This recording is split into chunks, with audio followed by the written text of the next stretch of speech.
तो हम फिर से लेकर आ चुके हैं आप लोगों के लिए 50 सिलेक्टेड काम की बड़ी महत्वपूर्ण खबरें, जो कि हम एक एक कर बताएंगे। लेकिन उससे पहले अगर आपने अब तक हमारे चैनल को सब्सक्राइब नहीं किया है तो जल्दी से कर लीजिए, ताकि इस तरीके की खबरें आपको मिलती रहें। बताया दोस्तों, प्रधानमंत्री नरेंद्र मोदी का विपक्ष के ऊपर बड़ा हमला। प्रधानमंत्री बोले विपक्ष डरा हुआ है, इस वक्त जो है विपक्ष को हार दिखाई दे रही है। प्रधानमंत्री के बयान पर राहुल गांधी का पलटवार। प्रधानमंत्री पे राहुल गांधी बोले पूरे देश में बीजेपी ने महंगाई, गरीबी और बेरोजगारी फैला रखी है। गाज़ा पट्टी पर लगातार हो रहे हमले के कारण आपको बताते चले दोस्तों, गाज़ा पट्टी के कई लोगों की गई जान। दरअसल कल से ही इजराइल और हमास के बीच में जंग छिड़ गई है, जिसके बाद ये मैटर बढ़ता चला जा रहा है। एक बार फिर से जो है यहाँ पर प्रधानमंत्री नरेंद्र मोदी के ऊपर हमलावर हुए अखिलेश यादव। अखिलेश बोले आने वाले समय में बीजेपी को सत्ता से बाहर करेंगे। पीडीए जो है वो बीजेपी को हराने के लिए पूरी तरीके से तैयार है। उत्तर प्रदेश में पूरी 80 सीटें जीतेगा पीडीए। प्रधानमंत्री नरेंद्र मोदी पर प्रियंका गांधी का वार। प्रियंका गांधी बोली मध्य प्रदेश की जनता को सिर्फ बीजेपी ने धोखा दिया है, खास करके किसानों को। किसान बीजेपी से बहुत नाराज़ है। मध्य प्रदेश में कांग्रेस की सरकार बनते से ही सबसे पहले किसान और युवाओं के बारे में सोचेंगे। असदुद्दीन ओवैसी का इजराइल के ऊपर बड़ा हमला। ओवैसी बोले इजराइल लगातार फिलिस्तीनियों की जानें ले रहा है, मासूम बच्चों को मार रहा है। ये एक राक्षस देश बन चुका है, जो राक्षस की तरह लोगों को निगलने का काम कर रहा है। राजस्थान में बीजेपी नेता की बेइज्जती होने के बाद आपको बताते चले बढ़ गई है जो है यहाँ पर कलह। दरअसल बीजेपी के नेता ने ही जो है राजवर्धन को काले झंडे दिखाए थे और कहा था बोरिया बिस्तर बांध लो, और अब ये वीडियो तेज़ी से वायरल हो गया सोशल मीडिया पे, जिसके बाद उनकी काफ़ी फजीहत हो रही है। एक बार फिर से योगी आदित्यनाथ ने देवरिया में पुलिस बिछाकर छावनी में तब्दील कर दिया, जिसको लेकर अखिलेश ने योगी पर साधा निशाना। अखिलेश यादव बोले योगी आदित्यनाथ नहीं चाहते कि हम देवरिया परिवार से मिलें, इसलिए परिवार को डराया और धमकाया गया, इसलिए वो मिलने से मना कर रहा है। अखिलेश यादव और कांग्रेस में नहीं बनी बात। कई सीटों पर अखिलेश यादव ने उतार दिए अपने प्रत्याशी। लोग बोले इंडिया गठबंधन में आ रही है दरार। दरअसल आपको बता दें, अखिलेश यादव ने कांग्रेस से बात की थी, जिसके बाद माना जा रहा है कि कांग्रेस ने उनकी बात नहीं मानी, तो अखिलेश यादव ने कई सीटों पर अपने प्रत्याशी भी उतार दिए हैं। एक बार फिर से प्रधानमंत्री नरेंद्र मोदी के ऊपर हमलावर हुए तेजस्वी यादव। तेजस्वी यादव बोले देश में डर का माहौल बनाती है बीजेपी। ईडी और सीबीआई के द्वारा लोगों को डराने और धमकाने का काम कर रही है बीजेपी। भारतीय जनता पार्टी एक डराने वाली पार्टी बन चुकी है। तेजस्वी यादव ने बीजेपी को घेरा। एक बार फिर से गाज़ा पट्टी पर कब्ज़ा करने के ऊपर भड़का अमेरिका। अमेरिका बोला गाज़ा पट्टी पर हमास पर हमला करना सही, लेकिन गाज़ा पट्टी पर कब्ज़ा करना गलत है, इसका असर गलत पड़ेगा। आपको बता दें, अमेरिका ने सीधी चेतावनी दी है कि फ़िलहाल इस जगह को पर कब्ज़ा ना किया जाए, क्योंकि एक चीज़ साफ़ है दोस्तों, कब्ज़ा करने के बारे में बीजेपी सोच रही है फ़िलहाल। चलिए बढ़ते हैं एक और अगली बिग ब्रेकिंग की तरफ। बता दोस्तों, अगली दिग्विजय सिंह का प्रधानमंत्री नरेंद्र मोदी के ऊपर बड़ा हमला। दिग्विजय सिंह बोले भारतीय जनता पार्टी पूरी तरीके से बौखला गई है, इसलिए मेरा झूठा लेटर बार बार वायरल कर रही है कि मैंने इस्तीफ़ा दे दिया, जबकि मैंने कोई इस्तीफ़ा नहीं दिया है। दिग्विजय सिंह ने साफ कहा कि ये सब कुछ बीजेपी की चाल है और वही ये सब कुछ कर रही है। प्रधानमंत्री नरेंद्र मोदी के ऊपर जमकर घड़सते हुए नजर आए संजय रावत। संजय रावत ने कहा कि महाराष्ट्र में बीजेपी जा रही है और फिर से एक बार जो है अघाड़ी की सरकार आ रही है। दरअसल आपको बता दें, महाराष्ट्र में भी बहुत जल्दी चुनाव होंगे, जिसको लेकर संजय रावत ने चेतावनी दी है कि बीजेपी महाराष्ट्र को नहीं जीत पाएगी, उसे सत्ता से जाना ही होगा। संजय रावत के इस बयान के बाद से ही बीजेपी में घमासान मच गया, क्योंकि एक चीज़ तो साफ़ हो गई है कि अब बीजेपी को लेकर महाराष्ट्र में भी गेम शुरू हो गया है।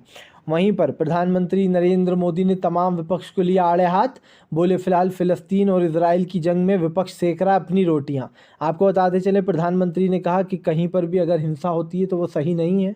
हम किसी के भी ख़िलाफ़ नहीं है, ना फ़िलिस्तीन के ना इजराइल के, लेकिन हम हिंसा के ख़िलाफ़ हैं। आपको बता दें, प्रधानमंत्री ने साफ कहा कि जो हमले हो रहे हैं फ़िलिस्तीन और इजराइल में, उसका साथ हम किसी भी तरीके से नहीं देते। बीजेपी ने किया कई योजनाओं का उठाएंगे लाभ। दरअसल आपको बता दें, अब चुनाव से पहले लाई जाएंगी कई योजनाएं। कांग्रेस बोली बीजेपी सिर्फ और सिर्फ चुनावी फ़ायदा देखती है। दरअसल बताते चलें, प्रधानमंत्री कई नई योजनाओं का ऐलान करने वाले हैं, जिसके बाद कांग्रेस ने बीजेपी के ऊपर हमला बोल दिया और कहा कि प्रधानमंत्री सिर्फ और सिर्फ जो है यहाँ पर राजनीति कर रहा है। एक बार फिर से आपको बताते चले, पूरा गेम होने जा रहा है चेंज। दरअसल आने वाले समय में भारतीय जनता पार्टी को लगेगा बड़ा झटका। बीजेपी के कई और दिग्गज नेताओं ने छोड़ दिया है बीजेपी का साथ। आपको बता दें, मध्य प्रदेश में कई और बीजेपी के नेताओं ने ये कहते हुए साथ छोड़ दिया कि बीजेपी जो है यहाँ पर वो अपनी अपनी चलाती है और उनकी सुनती नहीं है। इजराइल के सैनिकों को ईरान की खुली धमकी, कहा अगर गाज़ा पट्टी पर कब्जा करने की कोशिश भी की तो इजरायली सैनिकों का कब्रिस्तान बना देंगे उस गाज़ा पट्टी को। आपको बताते चले ईरान लगातार धमका रहा है कि अगर ऐसा कुछ करने की कोशिश की गई जो है यहाँ पर, तो फिर ईरान जो है माफ़ नहीं करेगा इज़राइल को। इज़राइल की तरफ से भी ये कहा जा रहा है कि फ़िलहाल ये जो कुछ भी हो रहा है उसको लेकर कहीं ना कहीं दोस्तों ईरान फंस चुका। और एक चीज़ साफ़ है, प्रधानमंत्री से लेकर तो बीजेपी के नेताओं तक इस चीज़ में दोस्तों आ चुके हैं। उन्होंने भी समझाने की कोशिश की है कि फ़िलहाल इस युद्ध को रोक देना चाहिए। एक बार फिर से आपको बताते चले दोस्तों, राहुल गांधी की भारत जोड़ो यात्रा का दिखा असर। राहुल गांधी ने लोगों से की मुलाकात, स्थानीय लोगों के साथ मिजोरम में खिंचवाए फ़ोटो। राहुल गांधी बोले यहाँ पर भी मोहब्बत की दुकान खोलने की ज़रूरत। सबसे मिलकर राहुल गांधी ने जो है यहाँ पर की मुलाकात। दरअसल आपको बताते चलें, यहाँ पर राहुल गांधी ने साफ ऐलान किया कि आने वाले समय में ये जो शांति भंग हो रही है इसको वापस से बहाल करने की ज़रूरत है। राहुल गांधी ने कहा कि यहाँ पर मामला काफ़ी बिगड़ चुका है और उसको रोकने के लिए जो है राहुल गांधी ने लोगों से अपील की है। दरअसल आपको बताते चलें, वहाँ पर काफ़ी मामला बिगड़ गया था मिजोरम में अभी, जिसको लेकर राहुल गांधी ने ऐलान किया।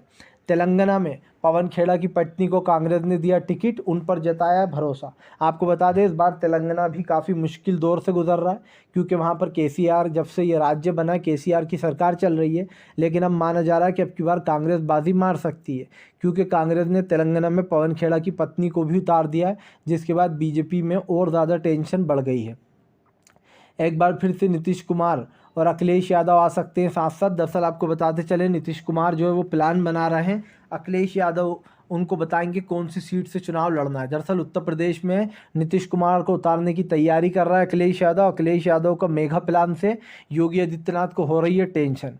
एक बार फिर से आपको बता दें, जीत के शिखर पर चढ़ने के भारत की शानदार जीत से बौखलाया पाकिस्तान ने कहा कि फ़िलहाल इस जीत के कोई मायने नहीं है, क्योंकि इंडिया में हमारे लोगों के साथ सही नहीं किया गया। आपको बताते चले, पाकिस्तान ने हारने के बाद कई बयान जारी किए हैं, जिसमें एक वीडियो ये भी वायरल हो रहा है जहां पर जय श्री राम के नारे लग रहे हैं। एक बार फिर से जो है यहाँ पर दोस्तों आपको बताते चले, सोनिया गांधी ने उठाया जो है मुद्दा। उन्होंने कहा कि महिला आरक्षण बिल पर सरकार को तत्काल में लेना चाहिए फैसला। महिला आरक्षण बिल को लेकर सोनिया गांधी ने की है अपील। उन्होंने कहा कि फ़िलहाल जल्द से जल्द इस पर बात भी होना चाहिए। दरअसल आपको बताते चले, महिला बिल को लेकर काफ़ी कुछ बोलती हुई नजर आई हैं सोनिया गांधी।